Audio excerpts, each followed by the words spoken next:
Hey there, Miles for Smiles running team. Hope you guys are all doing well. This is a video I filmed last week with Jerry Frostic that has just some more insight on training for the upcoming races and things going on around Shamrock. So I hope you find it useful, and also I hope to see all of you on March 15th. We're gonna have a get-together, just a quick hour-long get-together for our running team. We'd like to take a picture, and I wanna give all of you guys these awesome shirts that I've ordered. They'll be ready by then. I think we're gonna have the get-together from 5 to 6 p.m. at Murphy's Irish Pub down at the beach. So I hope to see you there. If that plan changes in any way, I'll let you know, but that's the current plan. So March 15th, mark your calendars. 5 to 6, or maybe we'll actually do it kind of more after work hours, like 5:30 to 6:30. More details are coming, but I hope to see you there. Let me know if you need anything, and thank you all for your fundraising efforts for this Miles for Smiles team. We are crushing it. A lot of kids are gonna get surgeries as the result of your efforts. So thank you so much. Let me know if you need anything, and I look forward to seeing you soon. Hey everyone, this is Pete Hansen from Operation Smile. And I'm Jerry Frostic with J&A Racing. Welcome. Yeah, thanks everybody for watching this video. This is mainly geared towards our running team, the Miles for Smiles running team, which we're very excited about. We have a new approach to Shamrock this year and the Shamrock races. This is the 40th anniversary of Operation Smile and the 50th anniversary of the Shamrock Marathon. So we decided to kind of get out of the box this year and come up with a new concept, and we're putting together this running team.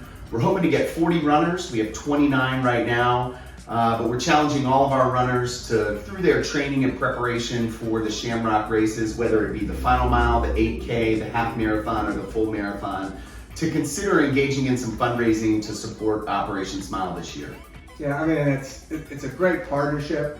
We've loved being with Smile and even celebrating the 50th.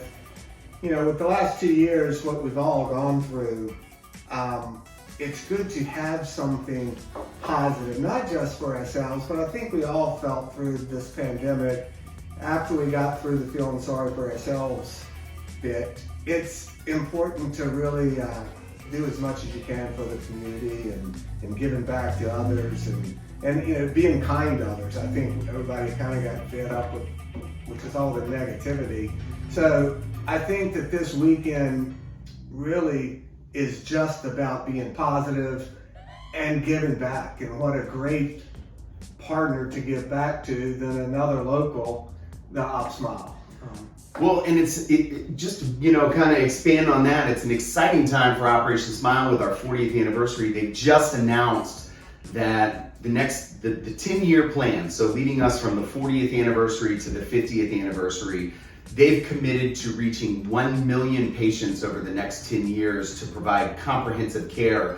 So we're really expanding our efforts to not only provide free surgeries to children in developing countries who have cleft lip and/or cleft palate, but getting out into those rural communities and bolstering the health systems there and providing comprehensive care, making sure that there's dental care, that there's nutritional support, just all kinds of facets of bettering the health and well-being of the communities where our patients live. So this is an awesome opportunity to kind of kick that off for student programs, and it's a wonderful platform to kind of start that ball rolling of the 40th anniversary and that fundraising effort. Well, and I think, again, what Operation Smile does, it's amazing. Amy and I had the opportunity to go on a mission in Peru 4 or 5 years ago, and the word life-changing maybe gets used too often, but it was, Amy and I have put on Shamrock for 20 years, and it is the single most meaningful thing that we have done in our 20-year career, is to be able to go over there. We really take so much for granted, and luckily we have Operation Smiles that get out and help the world. But it really changed their life. And so I encourage everybody. I thank you for supporting Op Smile, get more involved. I mean, like, I'm not talented at all, and at this mission, we didn't know what to do. My job was just to play with the kids, and then, I think we screened over 400 or 500 kids. It did 350 surgeries, and I'm not good at any of that, but I could play with these kids. And so I think no matter what your strength or weaknesses is, UpSmile has a position for you that you can make a difference to. Absolutely. So for Shamrock, again, I know you've got 29 people that are already training. I think for y'all that haven't been to see that Shamrock weekend, we really Shamrock Operation Smile Final Mile is the greatest part of the weekend. The start of it is. We usually have about 4,500 kids that have been running, skipping, hopping, jumping, and completing 25.2 miles before Shamrock, and they complete their Operation Smile Final Mile the day of Shamrock, and they cross the same finish line that Mom and Dad do, get the medal, and it's just the excitement there is over the top. So if you get a chance, Saturday at 11 o'clock, we send off groups every 10 minutes, and it is an hour of just things are right in the world to see these kids this happy. It's even a neat little fact. It did get awarded nationally Youth Running Event of the Year in 2017, and it now is the second largest 1 mile running race in the country. New York has a very competitive professional Fifth Avenue mile that gets close to 7,000 people, but it's pretty neat that Op Smile Final Mile is the second largest race, 1 mile race in the country. So come check it out, and thanks to all the kids that are doing it and supporting Op Smile. Can we talk a little bit about training? I know you've got a big one coming up. This man has worked hard and is taking on his first 26.2 marathon. And it's a big undertaking. I think even the word marathon can be intimidating. And I think you've broken down that barrier. And what I'd like to do is kind of go through some tips to get you to enjoy the day. Whether this is your first 8K, half, or full, or if you're a seasoned veteran, there's still some things that you really should think about. And I think with 5 weeks out, you're never gonna have trained as much as you'd like to have trained. I think sometimes what we do is try to fit it all in at the end. I know you've been busy, you've battled some illnesses, but you've gotten back on it. But instead of trying to double your miles, just stay on the plan. You're gonna make it. It really, the running, it's 90% mental. And if you don't let it get you worked up, you're gonna be fine.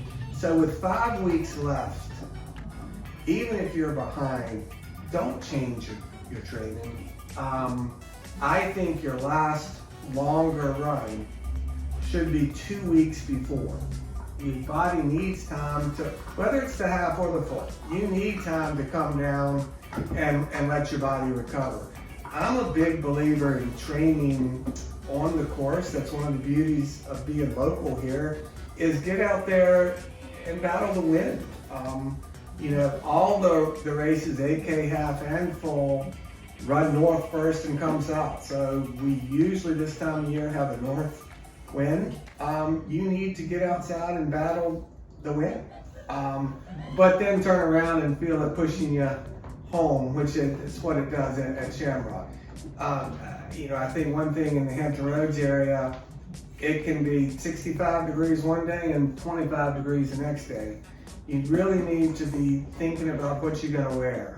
There's a good rule of thumb that we've talked about, that if you're comfortable at the start, you're overdressed. Where you really wanna be chilled at the start line. So if you put on too much, you're gonna sweat too much, you could cramp. So practice it, you know, and I think the best way, quite honestly, the best way is to try to run all 3 races, start at 7:30. The 8K 7:30 on Saturday, the half marathon and full 7:30 on Sunday. On the weekends, I get used to running at 7:30. Get comfortable with what time do I need to wake up, what time I need to go to the bathroom. Get in your routine. There are a lot of times I can't sleep real well the night before an event. That I toss and turn, so if I'm up at 3:30, 4 o'clock, I go ahead and get up and start my day then. It'll help me use the bathroom. Same thing with food. You know, I'm a big believer in the night before having your go-to meal. You know, pastas are always good. Carb loading is real. I think it's whatever fits with you. I would practice it now, and if you have a good meal and then knock out your long run, you feel great, do that again. In the morning, what can you get down to eat? I'm more of I'm anxious, so I can't eat a lot, but I try to stuff in a banana or a bagel with peanut butter, and then really make sure I hydrate well. So I think that's really with training, stay on, it is what it is. We've got a good couple weeks, 3 really good weeks of training. Try to be very consistent and get out there. Question for you. So we're just about, I think, 5.5 weeks out. We've sent out some training plans from J&A Racing to all of the 8K, half mile, and full marathon, half marathon, and full marathon participants. Would you recommend, you know, if you do feel like you're behind in training, do you think open those plans up and try to jump into the 5.5 week out mark on those plans? I think it's a lot on how far you've missed. That if you're doing the half and you haven't run more than 4 miles, with 5 weeks to go, it probably has a 9 or 10 mile coming up. Right. That I don't think you should go from a 4 mile to a 10 miler. I think you gradually just need 6 would be great if you've done 4. So the key is staying healthy. And coming into race day, I'd rather you come into race day a little undertrained, but 100% healthy and excited, than gotten every run in, but my shins are a little sore, I'm exhausted, I'm not really wanting to do this, and being mentally broke. So I think and again, I'll be glad to look at what you've been doing. You can look at it, because I think it's time, if you haven't been doing what you would have liked to have been doing, which is real. I mean, we've had 2 snowstorms. Life gets in the way. As a runner and a long-time runner, I get it. But I think it's time now, get that focus on, and let's get the runs in, and I'd be glad to really look at it individually. Does that answer that a little bit? Yeah, that's awesome. So I guess it's be smart about ramping up and 100%. I'd rather you, again, even with the marathon, none of you have trained to win the marathon. We've got people coming from all 50 states. They've tried to qualify for Boston and the Olympic trials. So the chances of you winning it are pretty slim. But I always said, one time we did this, how many races I've done, and through marathons and half marathons and triathlons. One time we looked, and it was probably over 750, 800 times that I've put a number on, towed the line, and raced. And I always told people, do you know how many times I came in first place and was the first one to break the tape? And the answer is 0. Not one time was I the fastest. But then I follow up and see how many times I won, and I'd say every one of them, because I finished it. And I did the best I could. And some of my best races weren't my fastest. Maybe I wasn't prepared, maybe the weather was bad, maybe I just overcame some mental stuff. But I did the best I could on that day. And that's all you can do. And I think the beauty of Shamrock is it's more of an experience, than a race. So again, it's a flat course, so if you're feeling great, you could run fast. but it's also St. Patty's Day weekend. So it's a festive atmosphere that there are times I'd rather you slow down, enjoy yourself, and finish feeling like, you know what, I could have gone faster. I want to do another event, as opposed to gutting it out. And when you cross the finish line saying, that's it, I'm never doing another one of those. So again, I think like we've discussed, this is a lifestyle. This isn't a one weekend and I'm done. I think with what we've gone through and the importance of health and fitness, mentally and physically, this fitness needs to be a lifestyle. And I'd love this to be a kickstart or just a revamp for all of y'all. So going into race weekend, you know, I guess the biggest thing is that I get a lot is parking, which is legit. The chances of you parking up front, don't try it. There's 25,000 people coming. A lot of people do stay at the ocean front. But for Saturday, if you get there early, so the race is 7:30, parking garage at 31st Street opens at 6. The start line is right in front of Murphy's on 30th Street. If you want to get there at 6:15, 6:30, you're fine. Get there and you can get in. You don't need to be there that early. The city lots at 19th Street are free. They're 6 blocks away, 7 blocks away, that it's easy to get to. I would come down Interstate 264 because that whole 31st Street corridor is going to be kind of blocked in, lots of traffic, lots of police, and that just could cause some added stress that you don't need. So I would try to get there at 6:45, 7 o'clock. We have something called dry bag, so you can pack, when you pick up your package, you'll get a clear bag. You can put a change of clothes. I usually would like a sweatshirt, probably a dry shirt, maybe some sweatpants. I love my running shoes, but after a race, I can't wait to get out of them and put on some warm socks and some Birkenstocks for the party. So you can pack all that. We have a big tent on 27th Street in the green belt by the boardwalk. That you go there, it's based on your number, you give it to us, we'll keep it for you, then when you finish, you can go by, pick it up, get warm, and head on down to the tent. So again, I think once you get there, we've got 12 corrals, so we should have about 9,000 people running the 8K. We send them off every 2 minutes.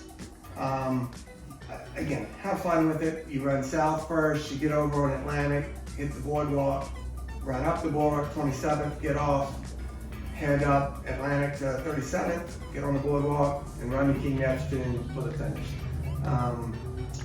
Again, if you have green, wear it, and I really highly recommend talk to the people around you. It's a very festive time. When you finish, if you haven't done it in the past, there's a huge party with good bands on the beach. Yingling is the title sponsor, so those that are old enough can enjoy 4 free Yinglings. Those that aren't, there's tabs for water, soft drinks, and if I get some Irish stew. So again, I think that I'm big in training. I think celebrating your accomplishments is just as important as setting goals, is you need to take the time to celebrate, not how fast, but that you signed up for it and you accomplished it. And I think it's what's next. So that's the 8K, the Sunday, same thing, starts at 7:30. The start for both the half and full are down at 40th Street, or 41st Street, right in front of the Marriott and the Cavalier. That road's not there anymore. But we start the half and full together. We should have 11,000, 12,000 in that.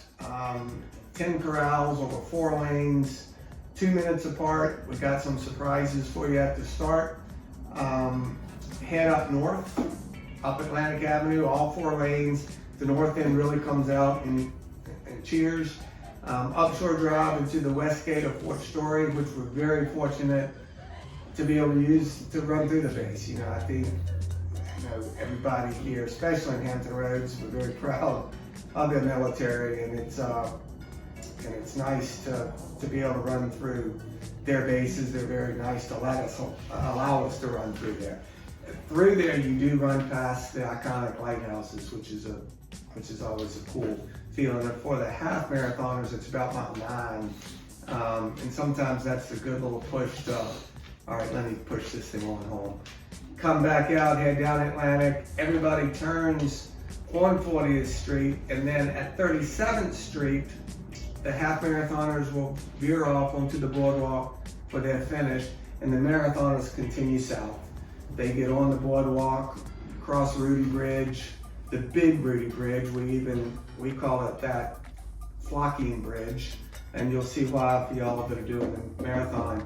And it's their hill.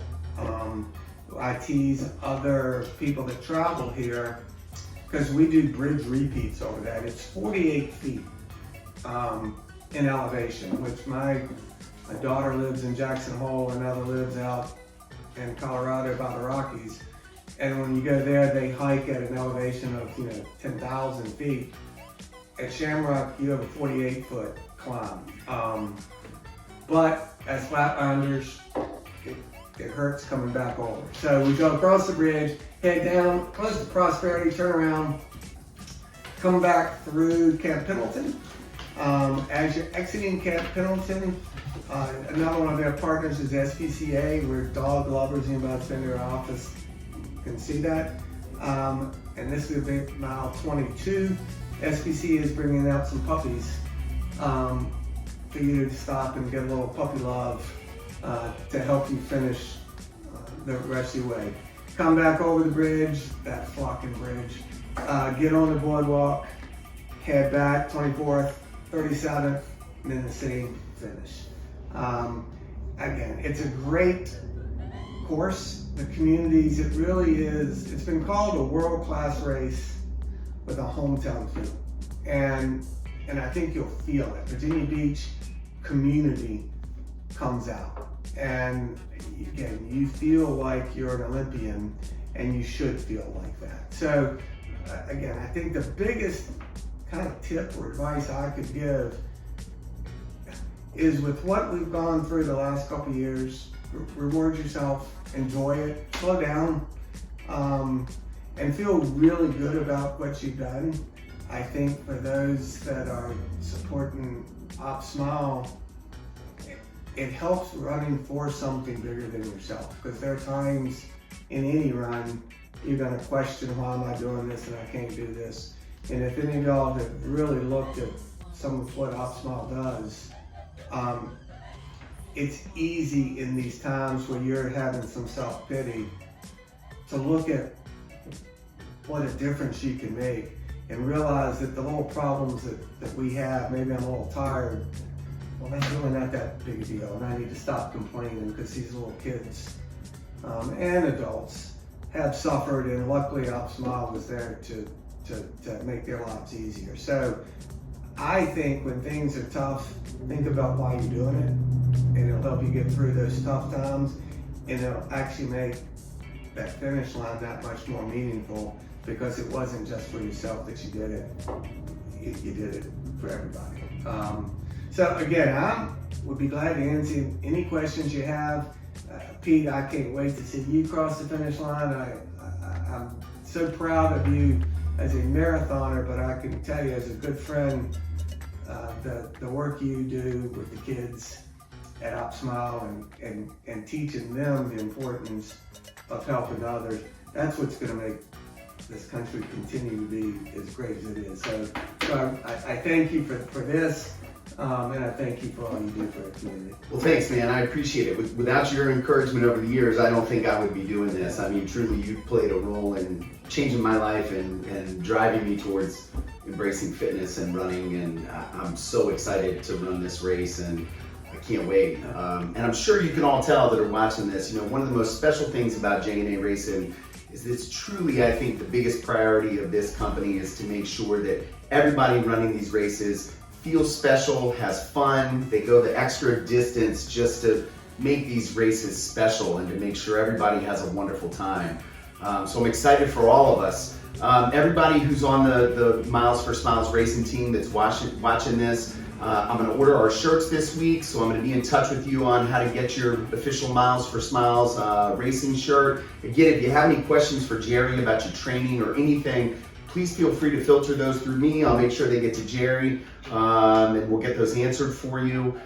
Just kind of a breakdown from the Operation Smile end on the Shamrock weekend. We'll be at the Expo on the 18th. While everyone's getting checked in, please stop by and see us at the Operation Smile area. I think we'll be in the northeast corner of the convention center. We're gonna have a really great area. We have these wonderful guys coming. They have a nonprofit called Cakes for Kids, and these fantastic guys who dress up like superheroes are gonna be at our area, and they're legit. I mean, they have like movie theater, movie level superhero costumes, and they're gonna be there to entertain the final mile runners who stop by our booth. But please come visit us. We'd love to see you. If you have any middle school or high school students that are looking for some volunteer hours, we have students that come out on the 19th in the morning and volunteer at the final mile. We'll be in 31st Street Park. We put on a little presentation right around, I think, 9:30, 9:45 in the morning in 31st Street Park. We go till about 10:15.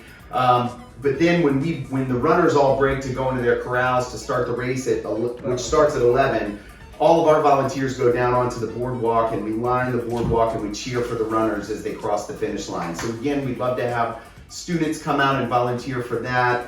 And whatever race you're running, I just can't wait to see you all out there for Shamrock weekend. I'll be running in the marathon, and I'm just excited. So thank you to everybody. Shamrock on. Shamrock on. Good luck.